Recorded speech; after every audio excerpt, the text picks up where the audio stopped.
It's not every day there's a new PlayStation. It's not every day there's a new console. Well, it's not exactly a new console. It's kind of like a midway, sort of new console. It's the Pro. And if you know me, I gotta buy anything that has Pro in the name, because I'm a professional. This is the PS4 Pro, and you're probably wondering, why does it have that Pro moniker? What's so special about this thing? It just came out. First thing, and probably most importantly, this is now a 4K gaming console. Now, that's not going to matter to everybody right away because not everybody has a 4K TV or display that they're going to hook this up to. But I love pixels. If I could get more resolution, of course that's what I want. And this is the way to do it. Now, the PC people, the PC gamers are out there like, excuse me, get whatever resolution you want with some fat graphics cards. It's true. But a guy like me likes to sit back on the couch sometimes.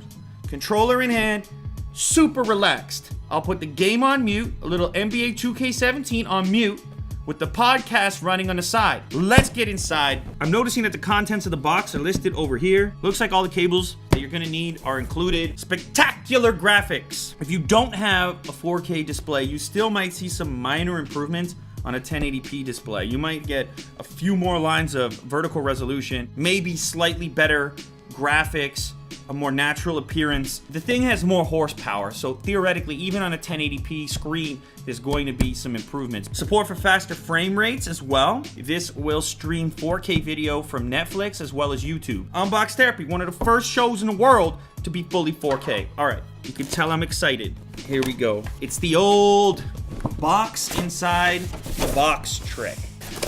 Slides right out. There's also some other things that have been improved here. For one, it's got a 1 terabyte drive in it now, 1 terabyte of storage, and it's also got extra USB charging capacity. Ooh, look how they did that. That's a nice little touch, Jack. The symbols from the controller, those are the feet that the system stands on. Some attitude there, that's cool. It adds a USB port to the back.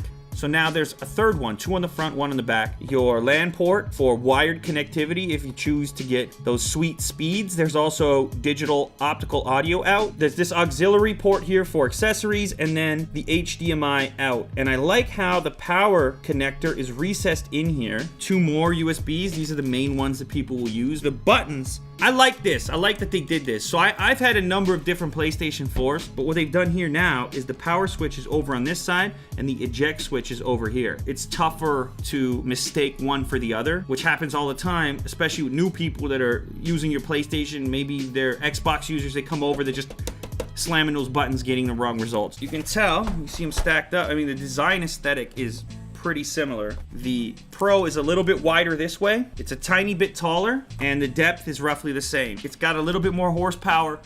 It's a little bit larger in size. An HDMI cable, this is clutch. You've also got the very basic chat headset. It's to get you started. I recommend something better than this. It's also the new controller, which I haven't seen this one yet. You can now see the light bar from the front, so essentially the same. There's also a micro USB cable, and that's about it. So the unboxing experience, very similar to the stock PlayStation, but you're the one that knows you've got a Pro. This also is going to enable some improvements for PlayStation VR. Some of those similar enhancements that you might have gotten on a 1080p display will also apply to the PSVR headset. You're gonna get slightly smoother graphics enabled by the greater horsepower of the Pro unit. Theoretically, you'll have a better PSVR experience, smoother graphics, and more potential. Higher frame rates potentially. It's almost like a PC style upgrade where same platform, plays all the same games, but can just do so at a slightly more optimal scenario. There's a long list of games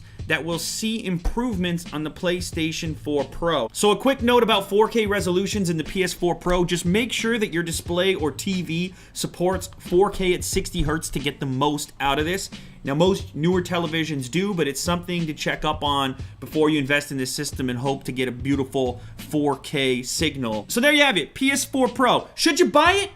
Does it suck? No, I think this is a cool step in the right direction. I think if you're on an old model and an old TV, it's probably a little too much of a step because then you got to get a 4K display to really take advantage of it and the system itself. But if you don't have a PlayStation yet, you're looking for something to do this holiday season, maybe you're a parent, I say step up to the Pro, future-proof yourself a little bit so you're ready when you do get that 4K display. And if you already have a 4K display, then come on, man.